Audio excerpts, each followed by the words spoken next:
Fala, seus parceiros da TI. Eu sou o Rodrigo Donha. Eu sou o Michá.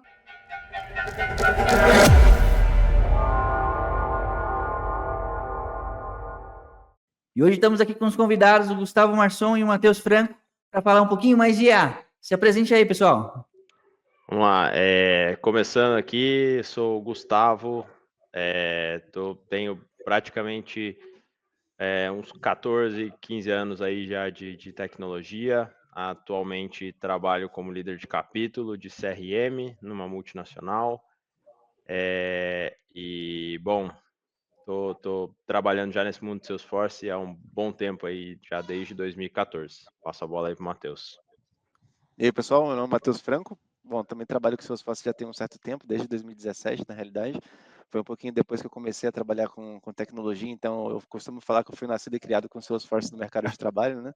Mas a minha formação original é na área de sistemas embarcados. É uma programação que não tem nada a ver com Salesforce, mas que me deu uma base muito boa para conhecer um pouco mais o lado técnico, né? E conseguir ter esse tipo de conversa. Atualmente eu estou trabalhando como arquiteto numa multinacional da área farmacêutica. E o meu papel é bem olhar pela parte de implementações técnicas, saúde de aplicação e arquitetura geral de soluções técnicas para resolver esses problemas. Excelente. Aproveitando então, contando um pouquinho dessa trajetória, conta pra gente como foi a trajetória até vocês virarem um parceiro TI de Salesforce. Como que o Salesforce entrou na vida de vocês? Eu posso começar, tem uma história legal aí de como o Salesforce entrou na minha vida e foi até uma entrada não grata, tá? Não era feliz com o Salesforce no começo. Somos Quando eu dois. quando eu comecei a trabalhar com isso, eu estava trabalhando com data mining na época, né? Comecei um pouquinho mais em web, depois fui para que chamava data mining, que era IA, né? Hoje é chamado de IA. E aí teve uma movimentação dentro da empresa e existia um backup dessa pessoa, e aí quando essa pessoa assume, precisava de um backup. E eu lá no hype da inteligência artificial, data mining, etc., fui chamado para trabalhar com uma ferramenta horrível, né, feia, e que parecia um browser antigo, e eu falei, puta, o que eu vou fazer com isso? Mas beleza, vamos lá, né? A sorte é que quem estava comigo na época, o Daniel, que é um parceiro de longa data, era muito legal, e aí a gente virou amigo e a experiência foi menos pior, mas assim, o começo foi um pouco triste, porque eu realmente não vi grandes potenciais, até porque no Brasil era muito difícil de você conhecer e falar com alguém que falasse, não, o Salesforce é muito legal. A gente estava seguindo uma implementação dos Estados Unidos, que tinha feito sales, a gente ia fazer service e vamos lá. Aí comecei e estou por aí há um tempo aí. Isso foi em meados em que ano, Gustavo, mais ou menos? 2014. 2014? Um bom tempinho já. Fala aí, Matheusão, conta a sua história. Cara, o meu começo com o Salesforce também foi bem curioso, porque como eu comentei com vocês, a minha área de formação original era sistemas embarcados. Então, na época de buscar estágio, eu estava procurando adoidado vagas nesse segmento, né? E aí apareceu uma oportunidade para trabalhar com tecnologia dentro de uma empresa de aviação, de manufatura, né? Que foi aí que eu conheci o Gustavo e o Daniel lá também, né? Fui estagiário deles. Mas até então, o que eu conheci de CRM eram dois. Ou era o Conselho Regional de Medicina, né? Que é uma sigla famosa nos médicos, ou uma parte de aviação chamada Crew Resource Management, que é literalmente como um copiloto conversa com o comandante para poder fazer um voo decente, né? Não sabia nada da parte de relacionamento com o cliente e tal, e o meu primeiro contato com o CRM foi com o Salesforce. E eu lembro, eu achei muito diferente, né? Vamos falar tosco, né? Tipo, cara, como que eu instalo isso? Como que eu acesso? Ah, não, é no browser. Eu falei, nossa, que coisa diferente, né? E aí eu comecei, já com aquela mentalidade de programador de sistemas embarcados, querendo colocar código em tudo, e aí, na época, o Salesforce tinha acabado de lançar Process Builder, né? Então estava bem alta sair utilizando o Process Builder como parte de soluções, né? Usando a parte mais funcional e tal. E aí foi uma coisa que foi abrindo a minha cabeça para um mundo que não exige necessariamente programação em código para resolver problema, né? E desde então eu trabalho com Salesforce no mercado. Eu comecei a fazer meu caminho como desenvolvedor, né? Lá eu também fiz algumas outras coisas na parte de negócios, né? De gestão de projetos, mas meu caminho mesmo sempre quis seguir o caminho de desenvolvimento, né? Depois de um tempo fui para uma outra empresa, consegui ser promovido para passar a ser líder técnico, né? E agora eu estou atuando como arquiteto. Bacana. Excelente. Continua aí, Michá. Não, então, só já que me cortaram, então, antes de tudo, pessoal, se inscreve aí, quem assiste o vídeo, se vocês gostarem, se inscreve aí, deixa o seu like, comenta, compartilha com os amigos, e inclusive se vocês quiserem mais a respeito de EA ou de qualquer outra coisa, comenta aí que se for de EA, a gente chama os especialistas aqui para outra sessão, e de outros temas a gente sempre tenta atender. Bom, o aviso já foi dado um pouco atrasado, mas tudo bem. Então, comparado com outros sistemas, Gustavo, você que já trabalhou com outros sistemas, você acha que o Salesforce é superior? E se sim, Ou se não, quais são os motivos? Mas provavelmente não, que falou do... Cara, acho que depende muito do para que você está usando o sistema, né? Assim, definitivamente a arquitetura da Salesforce que vem mudando muito até, né? Assim, quando a gente olha para a Salesforce que se desenhava como uma solução de CRM SaaS, depois começou a se vender como uma mandala e tudo, né, com o cliente no centro.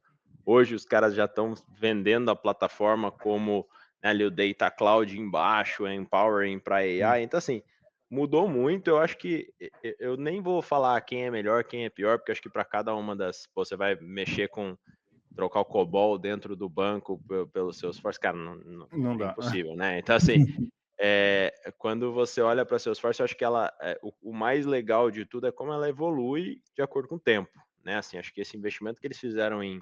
A última coisa que eu vejo positiva, para a gente falar positivo aqui sobre a Salesforce, é como eles reagiram à AI. Acho que é muito legal de você olhar e ver como o Data Cloud nasce como um produto que é, né, CDP, ia ser mais um produtinho da Mandala em um ano, com a força que a AI vem, né, generativa principalmente, agora agente, etc. E como o dado é importante para tudo isso, cara, rapidamente a empresa se transforma, você já não vê mais a Salesforce vindo falar com a gente para vender mais licença, não, cara. Agora é implementar Agentforce, agora é mudar o approach, é bring your own data, bring your own lake, bring your own model e tudo mais. Então, eu acho que a velocidade que eles se adaptam ao mercado faz com que seja um sistema incrível, assim, e superior às outras tecnologias nesse sentido de adaptabilidade aí. Mas aí vamos ver o que o Matheus é mais controverso, que ele gosta mais da polêmica. Eu gosto do conflito. Não, brincadeira. Mas assim, falando em termos de CRM, cara, eu acho que é uma das ferramentas mais completas que a gente tem, né? Óbvio, eu vou muito pela linha que o Gustavo comentou também, de que depende muito do uso que a gente está dando para a plataforma, né? Não adianta a gente tentar, por exemplo, pegar o Salesforce e querer que ele faça um papel de um SAP da vida para ERP, que a gente sabe que são modelos de dados, são transações totalmente diferentes, né? Mas uma coisa que eu acho que garante que a Salesforce está sempre competitiva e está sempre conseguindo atender as demandas do mercado é essa capacidade que a plataforma tem de se reinventar. É uma coisa que eu logo de cara achei fantástico, logo nos meus primeiros meses, talvez, trabalhando com o Salesforce, quando eu comecei a entender sobre os metadados. Como que eles conseguiram trazer, por exemplo, uma estrutura que eles já ofereciam como default num produto, né, de um objeto, como account, conta, que conseguiram exportar isso para uma ferramenta onde você consegue criar um objeto customizado e já tem toda aquela suíte de coisas, como serviços, como CRUD, tudo aquilo que a gente ia demorar um tempão para configurar caso fosse para uma implementação mais na unha, por assim dizer, né? E eu acho que esse que é um dos grandes diferenciais, né? Porque eles sempre estão muito orientados a conseguir usar recursos base da plataforma para construir coisas que são maiores, né? Funcionalidades que são compostas por coisas que eles já têm e que eles conseguem dominar, né? E rapidamente colocar para o mercado, né? E até, já fazendo um gancho não intencional, né? Um dos motivos pelo qual esse tipo de arquitetura técnica, né? E arquitetura de solução é muito importante, porque eles já vislumbram essas coisas, né? De eu fazer uma base, um alicerce que ele pode ser estendido em termos de comportamento, em termos de implementação, para trazer funcionalidades novas e conseguir inovar assim muito rápido, né? Mas esse aspecto para mim é o que garante que a Salesforce tenha uma competitividade e seja um CRM tão grande quanto eles são hoje, né? Que já praticamente deixou de ser um CRM, uma solução de, como o Mark Benioff falou no último keynote lá, de digital labor, né? Agora com Agentforce vindo por aí. Excelente, uma ótima visão, é bem diferente e bem abrangente. Agora uma pergunta para vocês dois, uma visão geral. Vocês conseguem dar uma visão geral do que é o EA, o Enterprise Architecture, pessoal? Conta aí para nós, vocês dois. Tá. Essa parte de Enterprise Architecture, ela tem um nome que é bem sugestivo no escopo, né? Então, quando eu falo de Enterprise Architecture, é uma solução que ela está muito focada no macro, em como que o Salesforce, como que a implementação no contexto do Salesforce, que é cross áreas de negócio, cross áreas de funcionais de uma empresa, né? Então, isso por si só também já traz mais ou menos uma ideia do escopo de uso, né? Então, por exemplo, implementações de Salesforce, onde eu tenho muitas áreas diferentes, muitos segmentos diferentes de negócio e regras de negócio que se complementam num grande CRM, tem uma característica bem bacana para você conseguir implementar esse tipo de coisa e extrair valor real. Porque a Enterprise Architecture nada mais é do que um conjunto de boas práticas, de padrões e recomendações que te direcionam no sentido de como seguir com determinadas soluções. Eu quero implementar uma regra de negócio para o segmento, por exemplo, de vendas para um produto X de uma unidade de negócio da minha empresa. Como que eu faço para eu conseguir, por exemplo, ter uma solução que eu consiga, caso eu queira trazer novos produtos, como que eu consigo trazer isso de uma forma que eu estenda aquela minha funcionalidade, eu não tenho que implementar uma coisa nova do zero. É o clássico exemplo, por exemplo, de pagamentos, por exemplo. Hoje eu trabalho com Pix, mas aí, de repente, eu posso fazer uma interface que vai trabalhar com gateway diferente. Como que eu faço isso de uma forma que eu não precise simplesmente reimplementar uma outra integração a cada novo vendor, a cada novo parceiro de pagamentos que eu trago para minha aplicação, né? E isso é extensível para várias regras no CRM. Hoje, por exemplo, eu trabalho com a venda de um produto X, mas aí de repente houve uma mudança no mercado, agora eu tenho que entrar com outro tipo de produto. Como que eu faço para reaproveitar esse tipo de coisa? Então, quando você tem um padrão de arquitetura a nível enterprise, você consegue ter essa visão numa escala maior, né? E como que você consegue, tipo, para aquele padrão, escalar isso para a empresa inteira. E acho que uma das coisas legais a gente discutir aqui, né, se a gente for olhar para a teoria de Enterprise Architecture, a gente vai ver milhões de diferentes approaches ou interpretações, mas acho que a definição do Matheus é muito correta, né, de que é um conjunto de práticas que a gente geralmente vai seguir para sistemas complexos, né, assim como a gente tem alguns casos hoje que a gente trabalha que, assim, a Enterprise Architecture, ela é parte modelo, né, da gente dividir em camadas de aplicação, dados, né, infraestrutura, etc. e negócio, é necessário para que exista essa organização e que a gente consiga trabalhar com scale up, scale down, sem ter que refazer o todo, né? Modelos e produtos que nascem com os conceitos de Enterprise Architecture, geralmente são modelos em que a gente consegue trabalhar nesse scale up, scale down das aplicações, como o Matheus falou, de um novo produto. Eu faço toda a minha plataforma pensada para ser voltada para um tipo de produto que eu vendo. Amanhã, fiz um merge and acquisition na minha empresa, comprei um produto diferente. Cara, eu tenho que reimplementar todo o meu CRM ou pegar todas as minhas lógicas de negócio sem camada de selector, e refazer tudo dentro de milhões de diferentes códigos, cara. É muito mais complicado, né, do que coisa. Eu acho que um tema legal da gente, como o Matheus falou um pouco mais cedo aí, da gente discutir é o quando usar, né? Porque assim, quando a gente olha, putz, tá, Clean Code é legal, Enterprise Architecture é legal, tem milhões de teorias mas assim, tá, se eu colocar todas, e aí, assim, cadê minha produtividade, assim, como é que eu vou entregar também? Então, esse discernimento de quando utilizar, que eu acho que é o mais importante do papo aqui, né? Assim, a gente tem um exemplo de um sistema onde tem de uma solução que segue as regras, assim, à risca aqui de algumas ótimas práticas, a gente inclusive usa FFLib.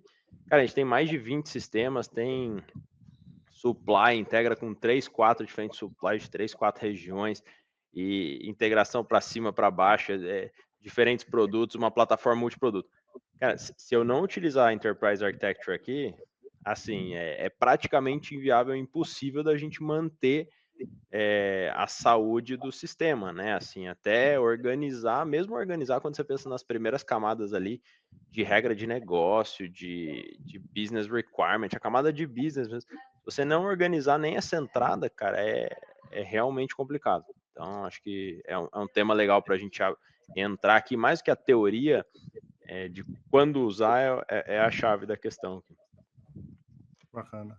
Até Exatamente. a gente brinca, eu e o Donho, que tipo, você não vai implementar o EA numa empresa com 2 desenvolvedores lá no Salesforce, né? Então, tipo, tem que saber muito bem quando implementar, onde implementar, esse tipo de coisa que é o mais importante. Às vezes, principalmente o jovem, né, quer às vezes ser muito proativo, quer aprender tudo que está acontecendo ao mesmo tempo, quer ter esse tipo de proatividade, só que às vezes é talvez melhor você dar uma respirada, entender melhor e ir mais a fundo para justamente saber quando seguir uma coisa ou não, né? E o EA é exatamente o mesmo. É com esse ponto mesmo que o próprio Marção tinha falado. Quando você tem muitas boas práticas e você tenta aplicar tudo de uma vez, você acaba não sendo produtivo, porque você acaba se preocupando demais com isso. É melhor dar um passinho de cada vez, evoluindo, até chegar lá e depois você chega ao estado da arte. Sim. E tem uma consequência também muito clara dessa questão de um conjunto muito grande de boas práticas. Por exemplo, a maioria dos frameworks que a gente encontra para implementar esse tipo de arquitetura, ele está voltado para uma implementação de arquitetura em camadas. Então, você sempre tem, às vezes, para um contexto simples, múltiplas camadas sendo acionadas, camada de serviço, camada de acesso a dados, camada de domínio. E tudo isso são trocas de contexto. Eu não sei se o quanto vocês estão quando o pessoal está familiarizado, por exemplo, com os logs do Salesforce, mas cada entrada num método de uma classe gera várias linhas. Então, às vezes, por exemplo, uma coisa que poderia ser tratada por um caso de uso mais simples com uma única classe, ou às vezes até numa implementação mais simples, você ganha um log de mais de 20 megas, porque só de troca de contexto, entendeu? Então, nesses casos, né, a gente vê claramente, por exemplo, uma situação onde não se reveste muito em valor e às vezes dificulta, por exemplo, na solução de um bug ou de algum problema que foi encontrado em produção, analisar esse log se torna muito mais demorado, né? Porque tem muito mais dados. Sim. É um caso clássico até de formação de pessoas, né? A gente estava conversando isso esse dia sobre uma formação de uma pessoa que começou num FFlib. Cara, dá dó, porque assim, se ela tivesse se ela tivesse aprendido a fazer o select embaixo ali dentro cara, seria muito mais simples, muito mais inteligível. Agora, quando a pessoa precisa fazer o switch de 200 classes ali e olhar nas diferentes camadas para conseguir fechar para fazer uma classe que é uma trigger que vai atualizar um negócio simples, mas ela precisa, né, atualizar 10 arquivos. Assim, é um nível de abstração e que a gente tem, não que a gente tem dificuldade, mas que a gente atrasa um pouco o início ramp-up até dos júniors quando a gente trabalha nesses modelos, né? Então, assim, o que a gente faz? A gente vai utilizar esses ambientes onde a gente usa, nesse caso, FFlib, para colocar pessoas júniores para serem formadas, ou a gente vai tentar transicionar pessoas para trabalharem nesses modelos, né? Não sei, acho que são 2 approaches legais, porque essa menina, no caso, é muito legal.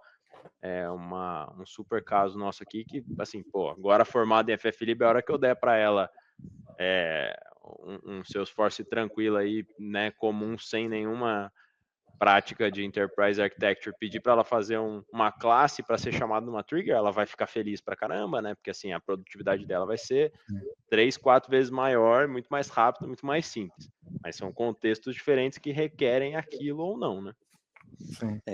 E nessa parte do aprendizado também tem uma coisa importante da gente lembrar, porque assim, essa parte de padrão de desenvolvimento, né, quando a gente fala de uma arquitetura de técnica, né, ela está uma stack acima de alguns princípios. Então, um que é muito presente, Solid, aqueles 5 princípios de desenvolvimento que garante, por exemplo, um código que ele é escalável, desacoplado, né, extensível. Esses 5 princípios, eles são base de tudo que rege, por exemplo, o que a Salesforce coloca até lá no Trailhead como o Enterprise Architecture deles, né? Então, quando eu entro num ambiente com uma pessoa que está aprendendo ainda sobre Salesforce, sobre programação, e já é alguma coisa que é na linha de um Enterprise Architecture, eu estou juntando 2 níveis de uma pilha que, na realidade, é complementar. Então, a pessoa ainda nem entendeu o Solid e já está numa implementação que está lá implementando uma camada de domínio que faz inversão de dependência. Ela vê, por exemplo, um objeto sendo passado como parâmetro e fica, mano, mas por que eu preciso disso?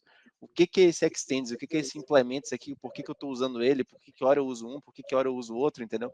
Então, você vai misturando coisas e termina sendo complexo ter uma curva de aprendizado nesse tipo de ambiente para quem ainda está no caminho de dominar, por exemplo, essa parte mais fundamental de orientação a objetos, né? Que é o paradigma utilizado pelo Apex, né? Sim.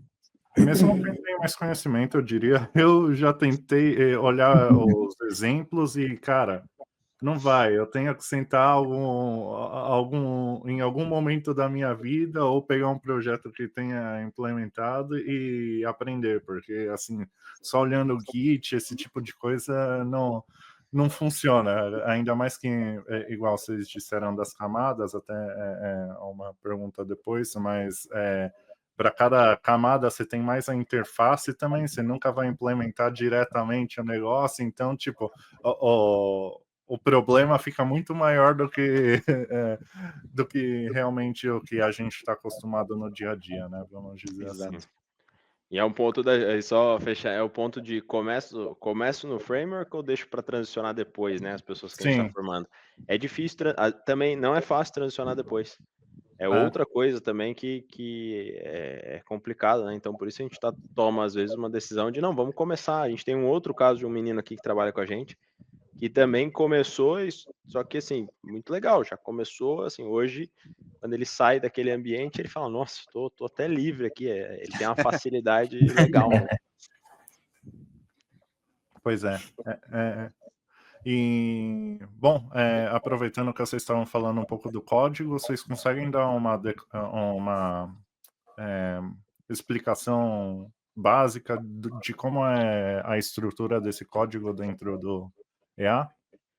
Vale ir para FFlib, né, Matheus? Um framework Sim, mais a usado aqui FFlib para a galera. é uma biblioteca que implementa, é bastante comum, acho que ela começou, esse FF, se eu não me engano, é de Financial Force, começou Sim, com o desenvolvimento no produto, né?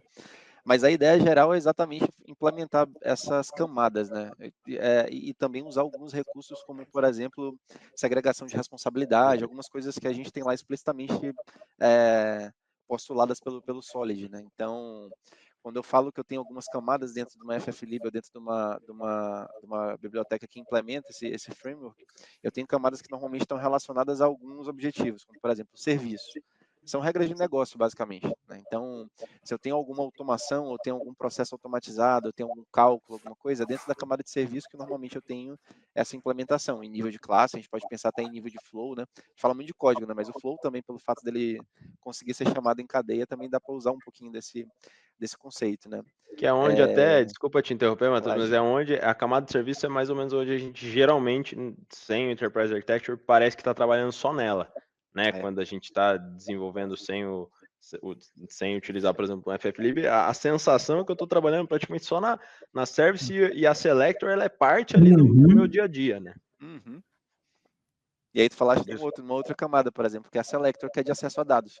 Então você meio que padroniza a forma como você acessa as informações dentro do database.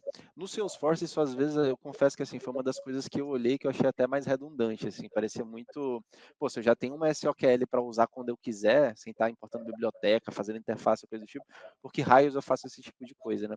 Mas é uma coisa que quando você olha pelo lado de segurança e reutilização de código, né, às vezes facilita muito o caminho. Porque, por exemplo, uma boa prática que se tem em questão de segurança é sempre verificar se o usuário de contexto tem acesso a um campo, acesso a um objeto antes de sair fazendo query ou DML, né? Quando você tem isso dentro de um framework, normalmente isso é feito por um método único, e esse método já implementa isso, então tu não precisa reescrever isso 700 vezes, né, a cada query que está sendo feita, né? E aí tem a selector, deixa eu ver qual outra camada aqui, já falei da service, da Domain. selector, domain. Domain é que implementa a parte de dados mesmo, né?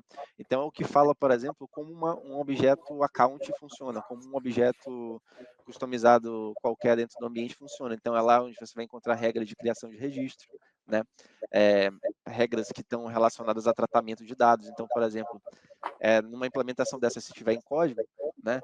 É onde quando eu coloco o CPF que eu sumo no database com os dígitos especiais, né, com os caracteres especiais. Então lá teria uma regra de negócio sendo chamada para poder implementar isso. Então está muito voltada para a entidade de dados em si, né? E FFlib ela implementa todos essas camadas, né, de forma que você consegue reutilizar muitos códigos e sair separando o teu código nessas camadas, né? E uma parte bem legal que eu acho que ela traz também né, além dessa questão de acesso a dados, além dessas camadas segregadas por responsabilidade, é também a possibilidade de você usar mock e stub, que é um padrão de desenvolvimento muito interessante para testes, né? A gente tem casos em alguns projetos nossos que teve classe de teste que só foi possível porque a gente conseguiu fazer mockado.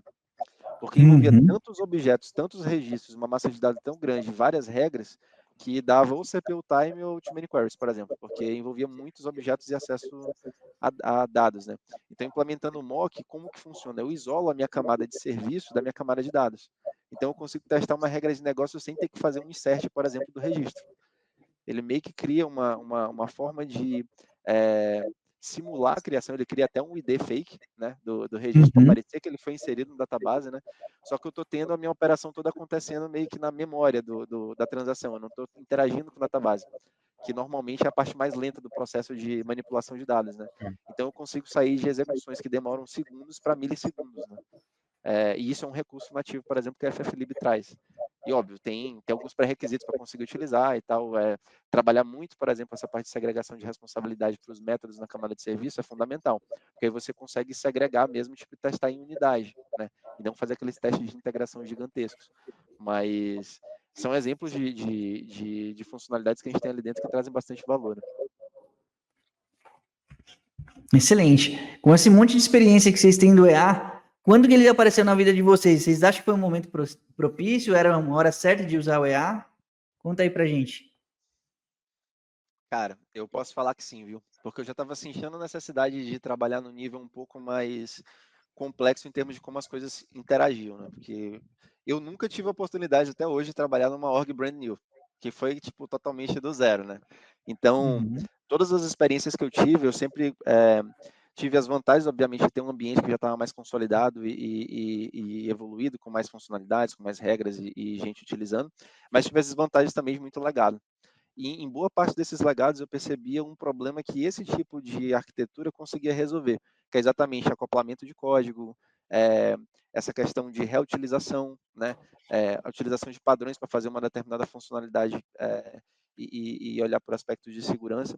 Então, a primeira vez que eu tive contato foi numa org que já estava disponível, né? Já estava em funcionamento, mas já estava com essa implementação. Então, eu tive esse meio que um acelerador para poder meio que ver aquilo ali funcionando e conseguir pegar, né? Minha forma de aprendizado é muito na prática. Eu não consigo, por exemplo, fazer um tutorial e achar que eu aprendi. Eu sou muito hands-on. Inclusive, às vezes eu pulo o tutorial, não estou nem aí, vou lá, erro pra caramba e vou aprendendo na tentativa e erro, entendeu? E eu acho que foi bem propício porque isso elevou bastante o nível de programação. Eu conseguia, por exemplo, sentir que eu dominava os conceitos básicos de orientação a objetos, a parte do Solid eu conseguia trazer, mas eu não conseguia escalar isso para um nível de uma aplicação mais enterprise-wide, né? E aí, quando chegou no nível de eu utilizar uma FFlib da vida, óbvio que teve uma curva de aprendizado que não foi tipo de imediato, mas eu acho que isso somou muito porque mudou um pouco a minha visão de como começar a implementação e como pensar, por exemplo, vamos fazer uma determinada funcionalidade, como que eu posso fazer ela num padrão que, por mais que eu não use FFlib, caso algum dia eu use algum Enterprise Architect Pattern, eu consiga meio que fazer uma coisa que está no meio do caminho, né? E vá escalando conforme a necessidade. O meu caso foi até engraçado, que eu também, com a primeira vez que eu tive contato, foi até num desses produtos que eu falei de complexidade enorme, e era uma tropicalização. A gente estava recebendo e existia uma discussão, precisa criar uma instância para a Latam, como é que a gente vai fazer? A gente vai reimplementar, não vai reimplementar? Não, vamos fazer uma tropicalização, porque Estados Unidos e Europa já implementaram, então a gente pode trazer para cá, e nessa herança foi onde a gente eu comecei a ter os primeiros contatos, isso foi meados de 21, por aí. E a ter os primeiros contatos e falar assim, tá, legal, mas assim, a gente precisa de pessoas que conheçam desse framework para trazer isso aqui. Então, assim, eu já preciso entender o que é isso aqui para depois pensar em trazer alguém ou contratar alguém. Inclusive, o Matheus pulou nessa bala aí, foi o cara que pulou nessa bala. Então, assim, como que a gente faz e o que a gente precisa, né? O que significa isso, quem que a gente tem que conhece, da onde que funciona, do que ele se alimenta e o que a gente vai precisar se preocupar aqui, né? Qual que é o burden que traz também, de produtividade, por exemplo, né? E como que a gente se organiza aqui, cara, porque todo intake que a gente assume, né? Putz, tá legal, mas uma coisa é você assumir algo que tá totalmente no seu controle, você conhece, a gente fala, não, puta, isso aqui, se Olha no precisar, peito. peraí, a gente vara 2 madrugadas aqui e resolve. Mas peraí, não, isso aqui tá fora do nosso controle, do nosso domínio, assim, vamos, que é isso aqui, né? Então, e eu acho que mais do que qualquer coisa, a grande questão é do quando usar. E aí a gente meu primeiro contato na época com a FFlib e falei assim, tá, para que esses caras utilizaram isso? Depois de entender um pouco melhor o produto, puta, faz muito sentido eu utilizar isso, porque senão, a cada novo produto que eu insiro nessa plataforma, eu tenho que refazer Explodiu. metade do meu, né, então assim, reuso pra caramba, algumas coisas positivas, então, puta, legal, foi uma, é complexo, é difícil, não é natural da maneira que a gente aprendeu a pensar, Uhum. mas, pô, faz sentido, traz real benefício. Então, assim, todo o burden do ramp up mais devagar, putz, ele faz sentido em algum momento ali, né? Bacana. E Excelente. na visão de vocês, ele cumpre bem o objetivo dele? Cara, Eu vou eu acho que responder, vai. eu vou responder, ele cumpre muito bem, a minha resposta vai ser muito curta. Cumpre muito bem o objetivo se você pensou e tomou a decisão correta de utilizar para o seu case. Você tem uma empresa de 2 desenvolvedores num CRM pequeno, ele vai cumprir muito mal o objetivo dele, cara. É muito relativo Sim. isso, mas para ambientes que requerem, cumpre. Puta, mas se você errar também, aí você está arrastando um caminhão nas suas costas, né? Uhum. Exatamente. A minha resposta é bem nessa linha, exatamente isso, porque todo tipo de caminho que a gente escolhe para resolver um determinado problema, ele tem um prós e contras, né? Sempre é um trade-off. Sim. No caso do FFlib, ela tende a ser bem complicada para situações onde eu tenho implementações que poderiam ser mais simples e aí você vai pelo caminho de fazer alguma coisa muito mais robusta, né? Eu pessoalmente considero muito melhor começar no simples, sentir a necessidade e depois escalar, do que tentar antecipar muitas coisas, porque a gente corre muito risco de ir no caminho de over-engineering, né, de Sim. pensar numa solução que ela é muito robusta e você nunca vai conseguir tirar o valor daquilo, né? Quanto mais, quanto melhor, mais versátil uma solução, às vezes mais tempo você demora tanto para entregar quanto para manter, né? Então Sim. imagina, por exemplo, numa empresa mais simples, onde você tem regras mais simples, ao invés de manter uma única classe que vai implementar aquilo ali de uma forma monolítica que seja, né? Você passa para um caminho onde você vai ter umas 6 ou 8 classes para trabalhar a mesma coisa, né? Às vezes não é um caminho bem interessante, né? E mais vale pagar para ver como que aquilo ali vai escalar e ter esse trabalho no meio do caminho do que, às vezes, perder um tempo de lançamento de algum produto, comprometer, às vezes, o negócio de conseguir gerar o valor que precisa, porque vai por um caminho um pouco mais, talvez, por assim dizer, preciosista, né? De querer Uhum. antecipar Sim. muita coisa, né? E para finalizar, na visão de vocês, que dicas vocês dariam para quem deseja utilizar ou vai começar a utilizar o EA? O que vocês aconselham? Eu vou ser bem chato acho que eu gostei do exemplo do Matheus, né? Assim, vamos pensar num caso de EA onde eu sou um desenvolvedor sênior, vou tentar criar uma persona. Eu sou um desenvolvedor sênior, responsável por uma implementação, estou numa empresa e alguém chegou para mim e falou assim, putz, você tem que utilizar o EA. Né? Aqui, implementa FFlib, esse nosso metade desse código legado, vamos reverter, vamos refazer parte dessas coisas, ou vamos começar essa nova instância aqui, a gente precisa seguir esse modelo. Legal, acho que a primeira coisa que eu faria, né? Vou me colocar no lugar, é mais ou menos o que eu fiz. Tá, o que é isso aqui? Para que isso serve? E primeiro eu vou procurar a teoria para entender qual foi a ideia. Alguém teve uma ideia brilhante, assim, sempre parto do princípio de que se alguém sugeriu algo é porque pensou e teve uma boa ideia. Pode não ser verdade, mas beleza, a gente vai validar essa hipótese. E aí você se imune de informação para validar a hipótese. Beleza. Segundo, eu acho que o ponto do Matheus é essencial. Cara, mete a cara para tentar entender o que na prática muda, assim, aquele select sai do meio do seu código, ele vai para um outro lugar, para onde ele vai, como é que funciona. Tem um exemplo de FFlib que eu possa baixar uma instância, uma sandbox, em que eu posso usar e realmente mergulhar e utilizar e fazer uma mudança, e o que é realmente eu só trabalhava na service, o que significa essa domain, não sei, mexe na prática e vê para entender, porque o grande ponto de quem precisa, quem vai começar a utilizar EA, né, é o se eu preciso utilizar. E aí tem duas situações. A primeira persona é essa, que eu vou precisar me munir, entender, para tomar essa decisão. E a segunda persona para mim é, cara, você é um desenvolvedor, foi contratado para um produto, um projeto, qualquer que seja, que já utiliza EA, é maduro, já tomaram a decisão, já está implementado, já é muito legal. E aí, puta, aí é prática pura, né? Assim, daí cada um sabe como aprende, assim, né? Eu sou até um pouco controverso com por exemplo, Trailhead da vida mesmo. Uma Que acho droga, que eu tentei pela EA do Trailhead, é uma droga.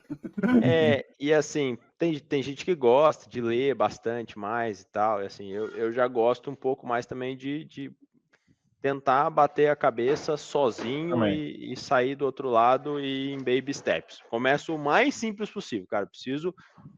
Tá bom, falei do caso de uma trigger que precisa atualizar um campo num before update, legal, então faz isso, faz esse caso.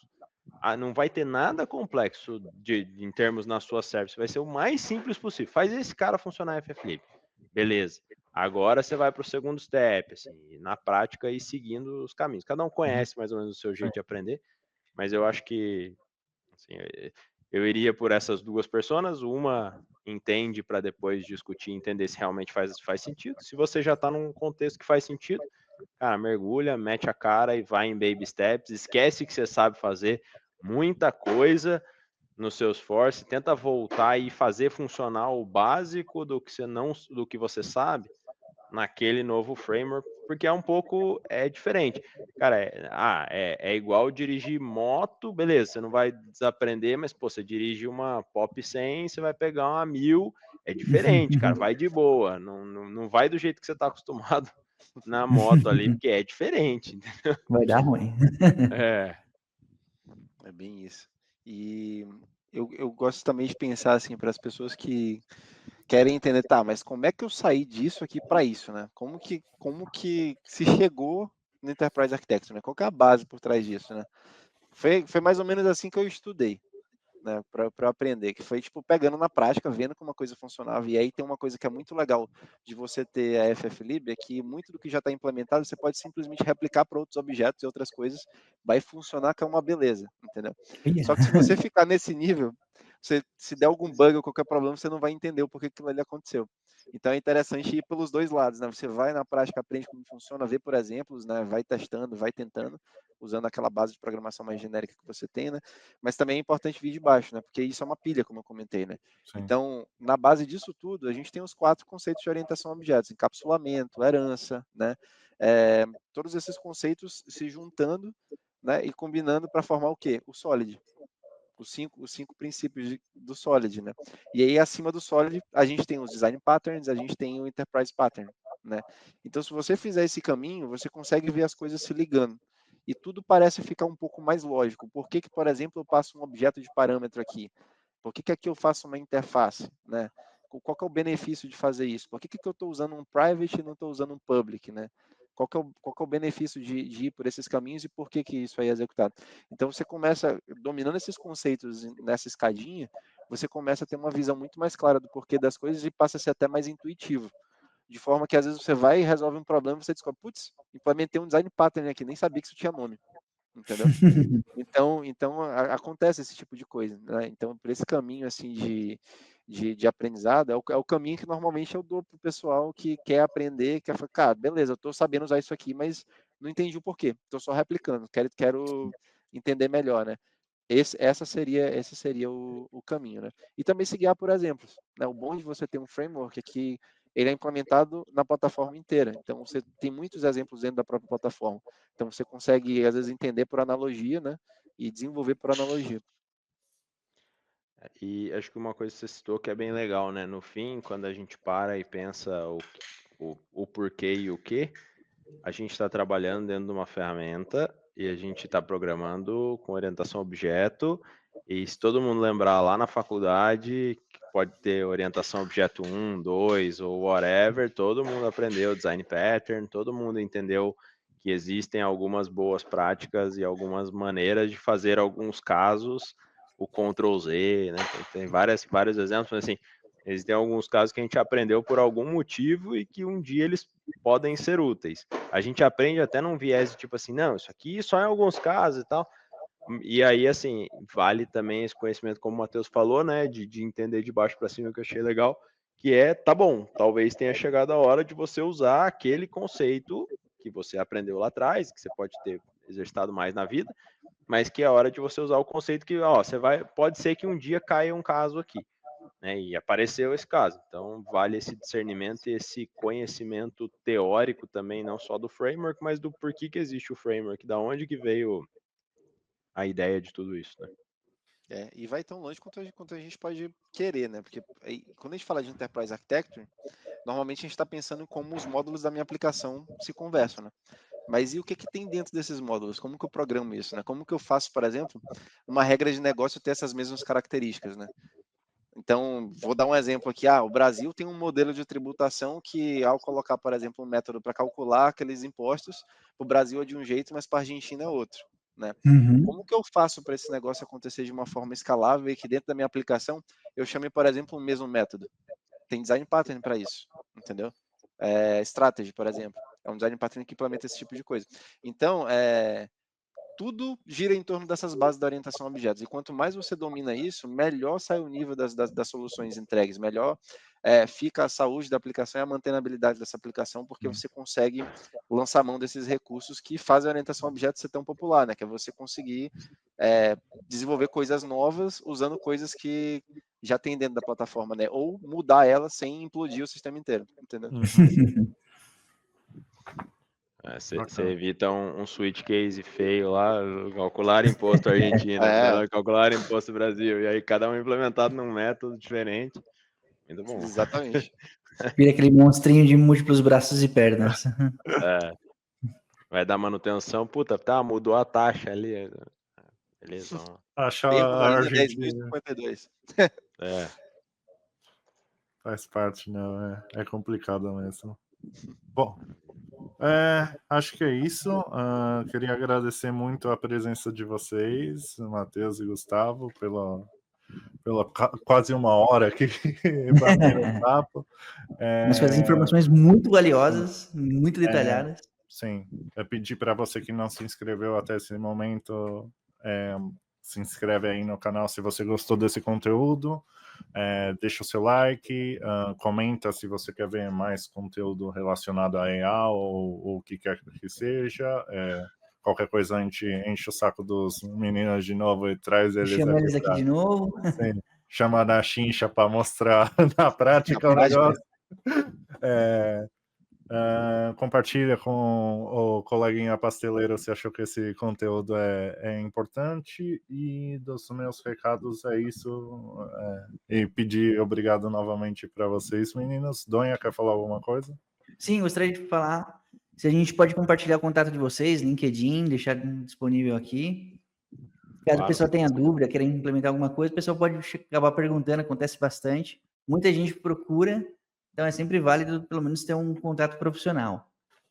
No mais é isso. Agradecemos a todos, agradecemos vocês dois principalmente, que foi muito valioso, muito boa conversa. E com o pessoal de casa, nos vemos na próxima terça.